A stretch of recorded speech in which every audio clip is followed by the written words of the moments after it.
Definitely for garlic lovers. Don't recommend these if you're on the fence about garlic at all. Hi everyone, I'm Claire Saffitz. Welcome to my home kitchen. Today I'm making a recipe that has really come into my life too late. It is kind of a specialty of pizza places in the Northeast, but now something you can find everywhere. They're garlic knots. It's sort of a pizza dough base that is basted with this like delicious garlicky, buttery, olive oily mixture. I'm so excited to make them. They're so delicious.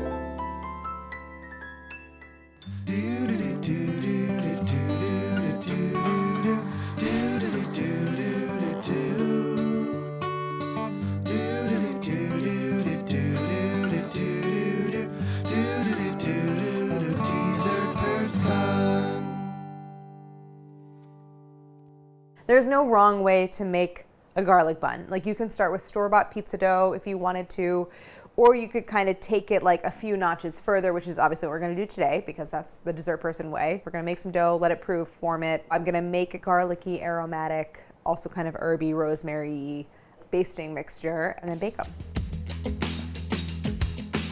Let's talk about the ingredients. So I have my dough ingredients and then I have my garlic oil mixture ingredients. For the dough, I have bread flour, a little bit of whole wheat flour, water for the dough, kosher salt, active dry yeast, olive oil. For the garlic mixture, I have more olive oil, butter, a lemon, some crushed red pepper flakes, a whole head of garlic, some fresh rosemary, and then for finishing everything off, some garlic powder and flaky salt. Special equipment, I'm gonna put together a slightly tacky, even bordering on sticky dough. So it is easier to use a stand mixer, although mixable by hand. So I'm gonna use a stand mixer with the hook attachment. It just does the work for you. I just have like a small saucepan. You'll need like rasp style grater for grating the garlic and the lemon, and that's pretty much it. So I'm making my own pizza dough, which I love doing. Pizza dough is really just kind of like a basic, lean, like yeasted dough with a certain amount of, hydration or water added, plus a little olive oil. For this one, I'm going 70% hydration. So it creates a dough that is pretty soft, a little bit tacky, but still, you can still handle it. And a really important part of the process, I think, of making pretty much any kind of dough is a nice long cold fermentation in the fridge, and that's going to increase the kind of ability to handle it because cold dough is just easier to handle. So starting in my stand mixer, and if you're not using a stand mixer, just use a large bowl. I'm going to combine my bread flour. This is 450 grams.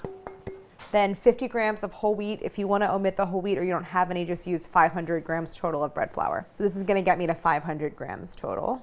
Then my salt, 10 grams of salt. That means 2%, like 10 over 500, is that right, math? 2%, that's right, 2% salt, okay. And this is kosher salt, but I weighed it, so it doesn't really matter what kind of salt you use as long as you're going with the weight. So then I have my water here. I have 350 grams of water. It's kind of room temp. Then I have a teaspoon of active dry yeast. So because it's active dry yeast, it has to be dissolved. So I'm just gonna stir this into my water. You can see it gets a little bit cloudy like that. I'm gonna start my dough hook going. So I'm going to turn this on low and then pour in that water yeast mixture. And I want to mix until everything is kind of hydrated. So I have some like little floury areas, but they're slowly getting incorporated by that mixer. So you want to continue mixing until everything kind of comes together. You're going to have kind of a shaggy dough that's also a little bit wet in places. After about a minute of mixing, everything kind of came together into a dough. It's pretty tacky at this point. So I'm going to continue to mix on low speed, and I'm going to mix for maybe 5 minutes or so. As the flour starts to hydrate and really absorb that water, it's going to become smoother but also a little bit stickier.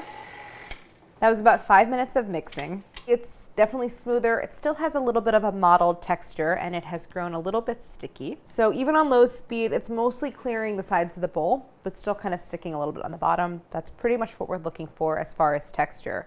So here's what we want to do next. I'm gonna let it rest in the bowl for maybe about 5 minutes or so. So I'm just gonna lower it back down and kind of cover it with a damp towel, which I have right here. And by letting it rest, I'm really giving the flour a chance to absorb all of that liquid because the point of this step is to develop lots of gluten so we get this nice kind of like airy, chewy texture. So the dough has rested a little bit. It actually does to me look more elastic.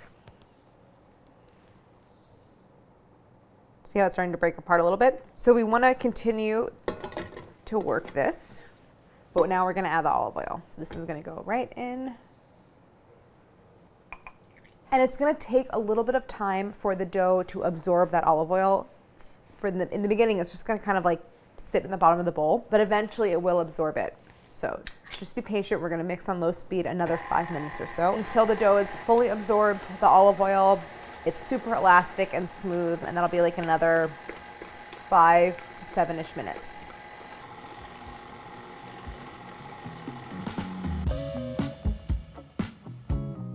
This went a little longer than 5 minutes. I'm gonna take it out of the bowl and show it to you.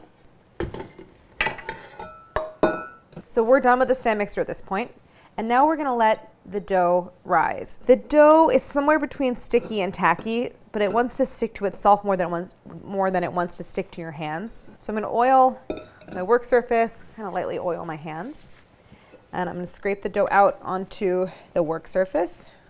So then I kind of take the dough and I fold it over onto itself a few times. And the idea is to get a nice kind of rounded ball. It is sort of a little bit of a slap and fold. And then, I mean, a better tool is really a bench scraper, a bowl scraper, but I kind of form it into a ball and into a clean bowl that I oiled. It's looking good, it's nice and smooth. I'm gonna let this rest at room temperature. First I'm gonna cover it, and I'm going to let it rise until it is about 1.5 to double its current size. I mean, it's kind of hard to like tell inside a bowl when is it exactly doubled, but you're just looking at it to become puffy, like filled with air, a little bit domed, so it might be to about like here in the bowl. And then we're gonna stick it in the fridge. So pizza dough, as well as bread dough in general, really benefits from a nice long cold rest in the fridge. It helps to improve flavor. It also improves texture. It makes the dough easier to work with. And it also kind of increases your flexibility at home, so you can bake it at night if you mix the dough in the morning, or you can do the dough the night before, bake it the next day, really at any time. So I have a swap that I already mixed. It's been resting in the fridge. But before I show it to you, I'm gonna make that garlic, herb, butter, olive oil mixture.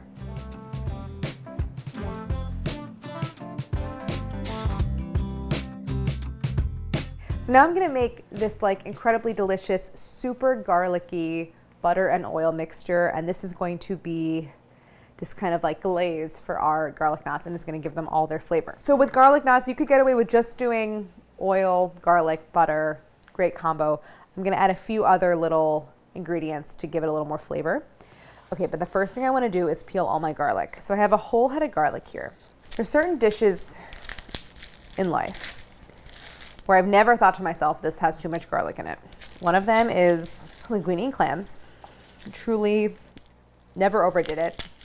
And I think garlic knots is one of those things. I love the idea of using garlic as like the main flavor in a dish, because so often it's kind of there just in the background supporting. But we're gonna cook this mixture. So typically, you know, garlic can be really overpowering if it's raw, but we're basically gonna fry it in this oil and butter mixture, and it's gonna really infuse everything with a lot of flavor. So I'm just separating all of the cloves. I'm gonna try to take a quick minute and peel off that stem end and just remove it because it's kind of fibrous and tough. So I just do that on all the cloves. I pretty much only smash garlic. Very rarely I'll slice it, and even then I'll use a mandolin because it's just so efficient, but mostly I grate it. So that's what I'm gonna do after I have everything peeled. I'm just gonna use the flat side of my chef knife to smash them one by one, and then the peel kind of comes right off.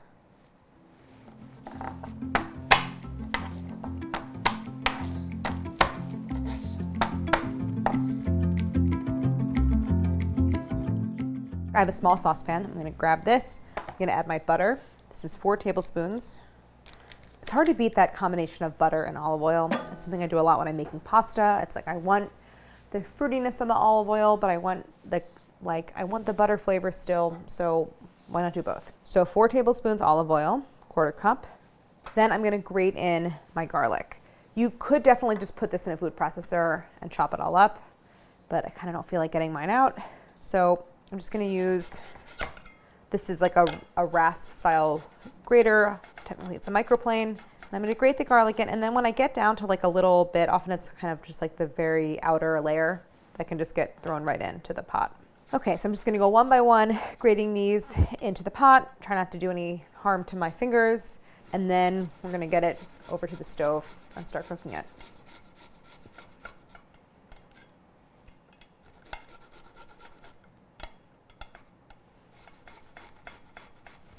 It's a lot of garlic. We got all of that grated garlic in there.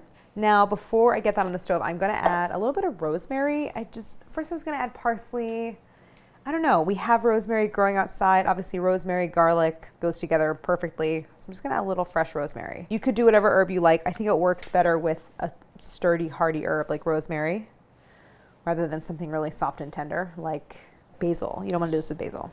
I'm just picking off some of the leaves, and I'll do about a tablespoon finely chopped.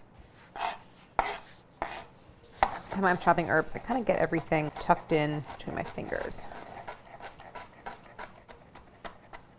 Same thing into, it's probably more than a tablespoon, but that's fine, into the saucepan. I was going to hold back on the lemon zest and add it later along with, this is about a half teaspoon of crushed red pepper flakes, but I think I'm gonna add it now to give it a chance to kind of fry in the fat along with everything else. So I'm gonna take a vegetable peeler and do maybe 3 strips of lemon zest, and those go in as well. I'm gonna bring this over to the stove, grab a spatula, stir it around, and I don't want to cook this mixture a lot because it's basically gonna cook again in the oven. These bake at a high temp, so everything will kind of like fry a second time when it goes in the oven. I just wanna bring it up so everything's sizzling and kind of soften the herbs a little bit, draw out some of the flavor from the lemon zest, and then the garlic will be like half cooked. It'll still have some of that sharpness of raw garlic, but it'll mellow out a little bit. I'm gonna bring it up over like medium high, but then take it off the heat when it starts to sizzle. Everything sort of came up to a little bit of a boil. I let everything kind of sizzle in the saucepan for maybe 30 seconds. The smell is incredible. Now I'm gonna stir in, this is a half teaspoon of crushed red pepper flakes. So you can omit this if you don't want any heat. So I'm gonna stir that in. This can get set off to the side, and then I'm gonna move on. I'm gonna grab the swap of the dough that I made that's already risen. It's been resting in the fridge for many, many hours, and we're gonna move on to forming our garlic knots. This has been going, I actually made this morning. I got a little too tired last night. It's been in the fridge, well, since 10 a.m. So it's been 7 hours. So it's almost like it went overnight. You could go overnight. I wouldn't go more than 24 hours after you transfer to the fridge. So here's what it looks like. You can see the surface, super smooth. It's nice and puffy. There's little air bubbles under the surface. See how it springs back when I press down. So I know it's full of air. So now I'm gonna grab a baking sheet. I'm gonna put down a silicone baking mat. So now I wanna get this out of the bowl. I'm just gonna scrape it out directly onto my work surface.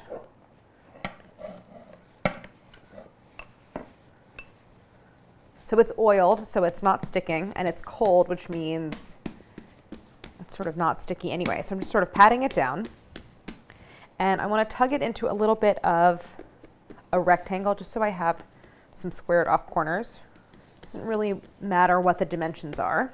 And I'm patting it down into a rectangle that's about a ½ inch thick. Now grabbing my wheel cutter, I want to divide this into 12 equal sized strips. So I'm going to go down the center first, and then in quarters, and then each one into 3.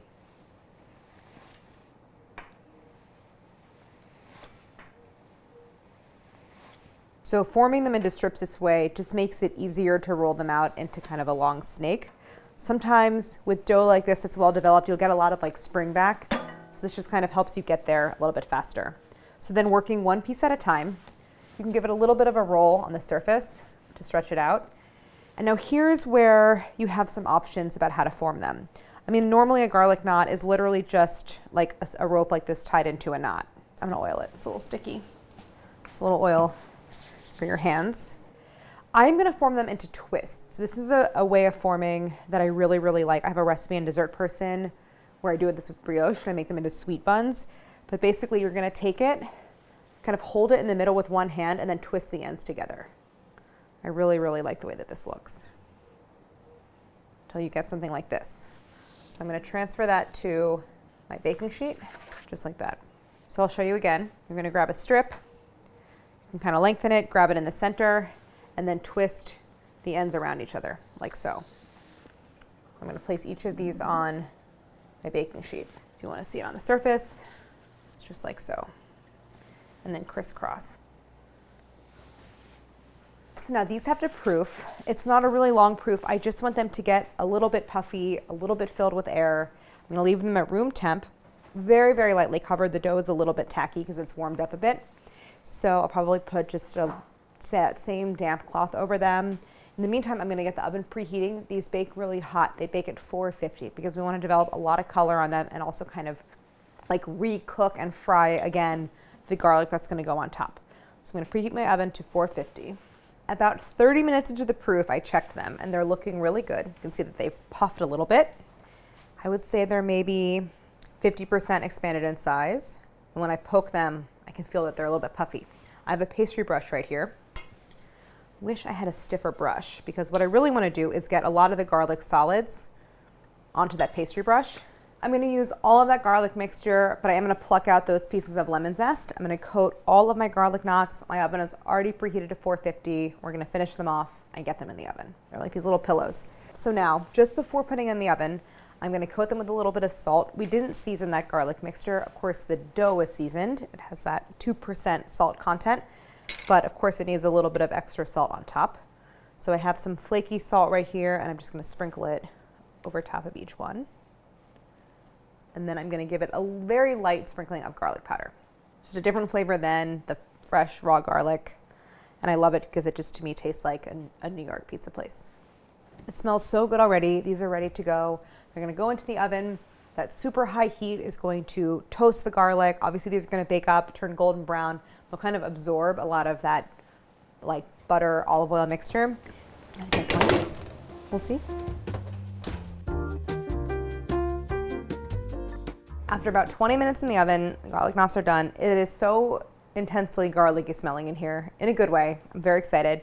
I checked on them. The garlic that is covering each of the garlic knots is like nice and toasty golden brown. The garlic knots themselves are a little bit paler, but fully cooked through. So I'm gonna pull them out. I don't want the garlic to get too burned. Oh my gosh.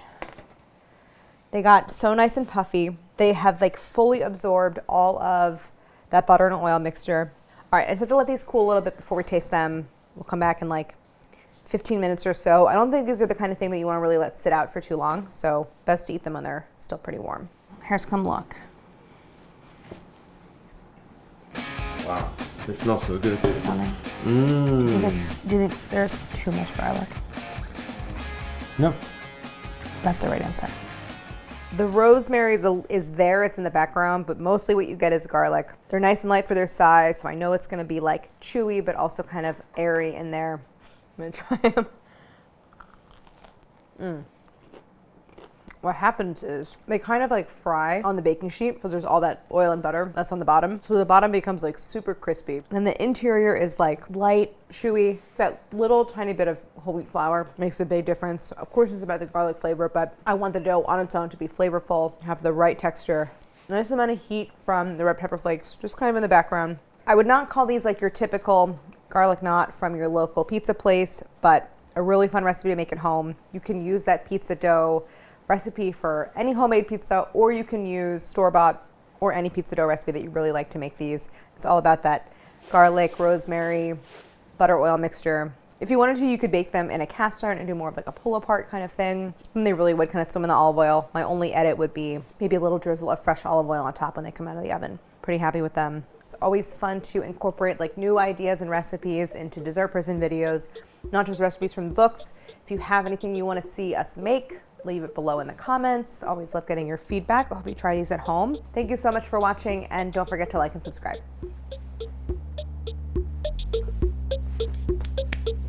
Cut.